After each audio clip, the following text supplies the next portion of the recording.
Yeah, so, hi. I appreciate the applause. I don't usually get that. That's lovely. So, you know, whatever you got with that. This is going to be a pretty laid-back day, pretty informal. And really, I kind of lied to Todd about what I'm going to do, because when I told him I wasn't sure what I was going to do, I essentially went through and found an article in Nature that had the data, and I recreated all of the plots, and then they'd used regression trees. So I'm going to show you basically how I redid everything, go through all that, and then talk a little bit more at the end, if we have time, about how the trees are actually doing the splitting and a little bit about that. But a very laid-back day, I hope. Feel free to interrupt at any point in time, and please feel free to call me Justin. You don't have to call me Dr. Post. I don't really care about that. So first, I posted all the materials on our webpage.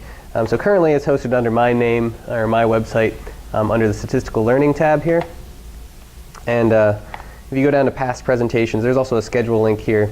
The schedule has everything upcoming. So we do have a number of solid talks scheduled. So Todd's going to talk, Josh Day and Neil Grantham talking about Julia. But if you go to past presentations, this group's been running for a couple years, so we have a few things there. I posted all the different files that I used to create what I did today, and the actual link to the presentation I'm going to do. Okay. So you can check that out if you'd like. So I made an R Markdown. Everybody know what R Markdown is? Questions? Anybody not know R Markdown? So R Markdown is a really great way to essentially make either HTML or slides or any kind of Word or PDF with R code embedded, with the results also embedded as well. So I used an R Markdown presentation, which is available here. It's very similar to doing R code. You just have a few things to like do bold, italics, things like that. And I made a web page, so I made an HTML on that. So you can check this out if you're interested in that. Get some glue. Ruin my shirt. How about that? Okay, so let's start with the web page. So essentially, I went and found a paper in Nature. So this is called Control Factors and Scale Analysis of Annual River Water Sediments and Carbon Transport in China. I am not an expert. I know nothing about this topic. But I Googled research article, regression tree, Nature, and this one came up. And so that's what I'm presenting today. And so you can read through this, but there's a bunch of different variables here that they're measuring that have to do with this river sediment and things like that. And so as I was going through this, I was just looking for something that had regression trees in it. And so scrolling on down here, they have some regression trees. I was like, okay, maybe I'll present that and do that. But then I also saw like, oh, they have a really great depiction of correlation between the variables in their data set. Wouldn't it be nice if everybody knew how to do this and make it really nice looking? So I thought, maybe I'll add that to the presentation. And I said, well, they also have a table here of means of things by a different variable, which I never knew how to do in R until I had to actually do it. So I thought, oh, why don't I show them how to do that in R as well if they don't already know? And I just ended up saying, well, I'll just recreate everything we got going on in this article and then talk a little bit more about trees at the end. Okay. So again, not an expert in any way, shape, or form about the content here of this paper, but I have been able to successfully recreate everything except the trees that they had, which is kind of disappointing for me. They gave the exact specifications, the exact R package that they used to create the trees, and yet I get different trees.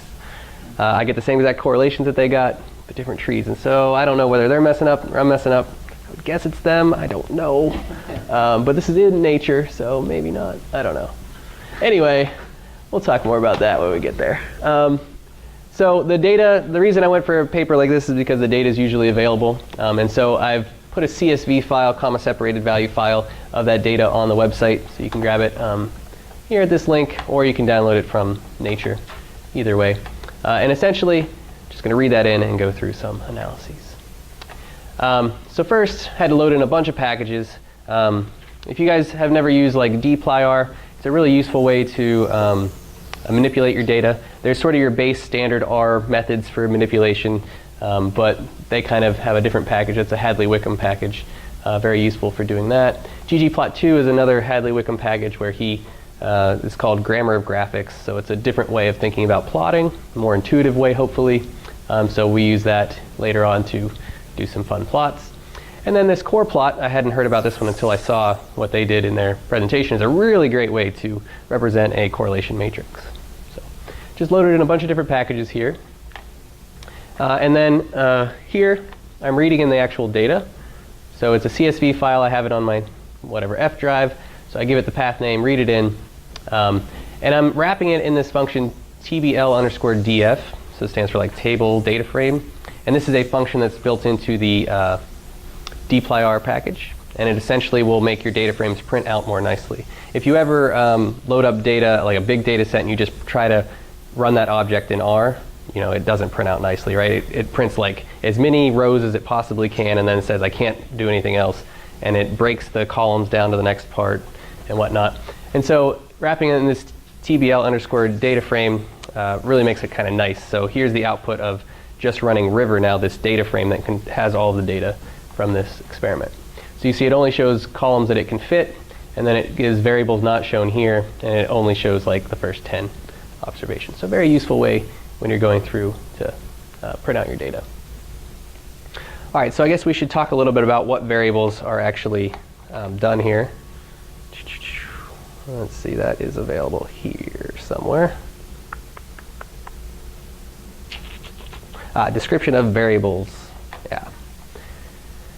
So again, this is all information about this water and sediment and things. So essentially, I just care in my head about which ones are quantitative, which ones are categorical. So we got size, length, all these other things. TSSL, total suspended sediment load. I don't know anything about this stuff, but these are the variables that we're going to use when we're doing our correlations and everything else. All right. So the first thing I'm going to recreate is this table 2. Table 1 is about the data. Table 2 here is classification of size, environmental variables, and general statistics. So essentially what they did here was they found the mean of some of their variables, RC, TSSC, and some of these other things, by the levels of another factor. Okay? So they essentially created a factor off of this size variable, which is truly continuous, but they broke it up into different groups. So I created a variable that was small if it was less than 15,000, medium, sizable, large, and great. And so I just did a little bit of R code to recreate these means here. So what's an easy way to do that?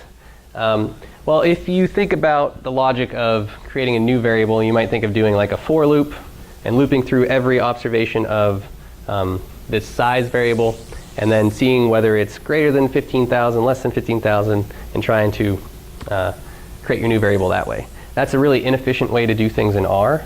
R does not run well with loops because it's an interpreted language, which means that each time it runs that loop, it needs to tell, basically, it needs to figure out what the variable types are and everything, and it really slows down the process. Not a big deal on a data set of this size, but in larger ones it could be. And so anytime you can use what are called vectorized functions, you want to use those in R. So a vectorized function takes in a vector and outputs a vector. And basically it's going to handle the looping on the in the C part underneath of R, so it goes a lot faster. So this if-else function is a great vectorized function for doing if-thens. So essentially you give it a condition in the first argument. So I'm doing if-else this condition. This is what you return if that condition is true.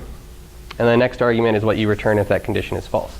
And so if I want to make this variable that is small, medium, sizable, large, or great based off of this classification, I can do an if this, make it small, else if this, make it medium, etc., etc. So that's what I'm doing here. The last condition is just great, so we end up with that for anything that doesn't fit one of those ifs. And so I've just attached that to the data frame here. So this is a very poor way of doing it, but I did it that way. So I just made a data frame of the river, which was already our data frame, and then added in this variable. Do you guys know the difference between a data frame and a matrix?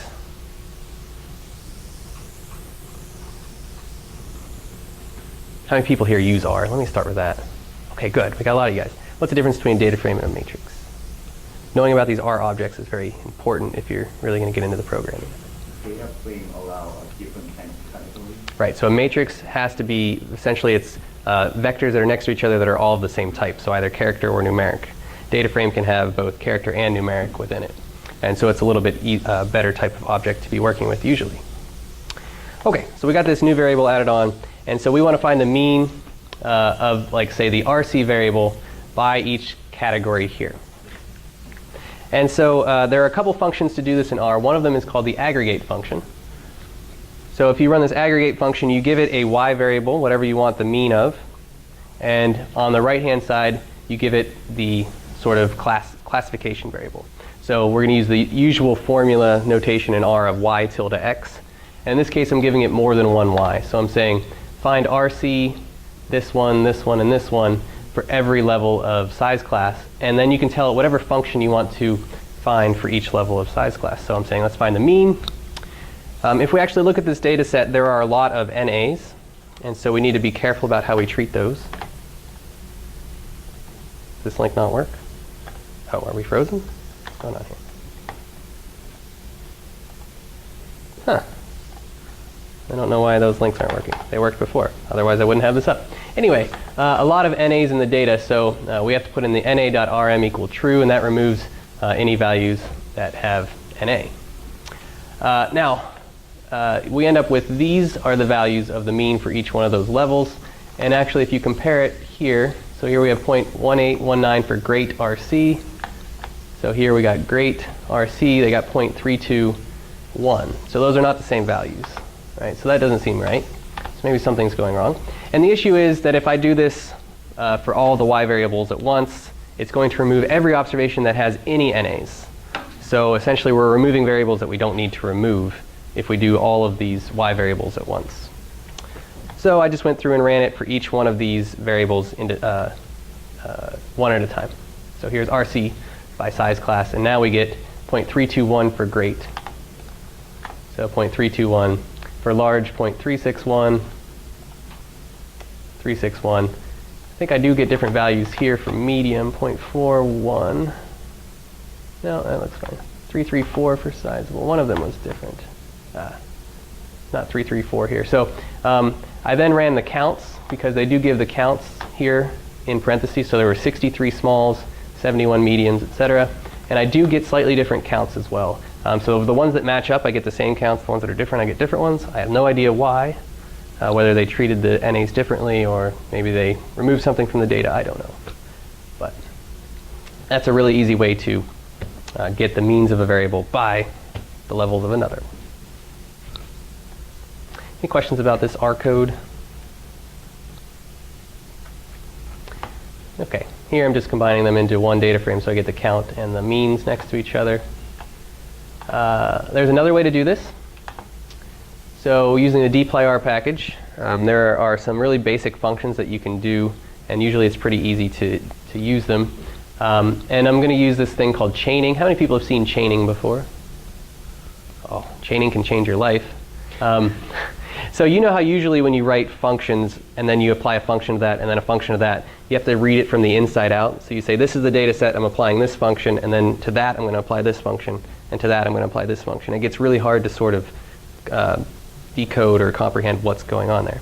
Chaining is a nice, easy way of sort of taking that and spreading it out. So here I'm saying take the river, and so you can define different operators in R. So this is a defined operator that comes with the dplyr package. They did not invent this operator. This is used in, I think, Python and a bunch of other places. But it says take the river data set. This is read as a then group it by the size.class variable. So we're putting an underlying grouping into the river data set. And then with the output of that, I want to summarize the mean of the RC variables. So it's kind of a better way than nesting your functions. And so this is just another way of doing it. You get the same exact results for that. If I want the count instead of the mean, I just put the count function. Now this summarize command cannot use like every function you'd ever want. It can only use a few built-in ones, so that's the limitation there. OK. There's also really easy ways in dplyr to pick your columns. So normally you would say like bracket, comma, and then whatever column you want. Well, you can use this select very easily to just say, I want to select from this the count column. And really, we could continue using chaining here. I don't know why I didn't. Oh, because it's within the data frame. But anyway, so dplyr is really useful for data manipulation if you're ever curious about getting better at that. Yeah, Jesse. I think I've used, to do this applying a function by level of another variable, tapply? Yeah, so no, so tapply applies a function to different columns, is that right? Or wait. I can't remember which one tapply is. All I know is that it allows me to take a mean or a sum of one variable conditional on other columns in the data set. Yeah, so there's certainly more than one way to do anything, and using tapply or one of these other apply functions, that's a vectorized function, so that's always a good thing to try to do. Let's see, this one applies a function of each cell. Yeah, so it looks like this would also do the same thing. Okay. Maybe this is, it's probably just as easy to use for that. Yeah. So definitely multiple ways to do that. Tapply is a good function to use. If you can learn how to use the apply functions, that's good. Helps with your parallel computing if you ever get into that. You have to use most of them. Well, a lot of the functions that you use there are some like apply type function. But What's the difference between tapply and lapply returns a list, or no, applies everything to the elements of a list. Tapply apply a function to each cell of an array. So an array is just a multi-dimensional matrix, essentially. Lapply returns a list, which is the result of applying a function to the corresponding element of X. So lapply is to usually use it on a list. But a lot of times you can get these different apply functions to do the same thing if you finagle it right.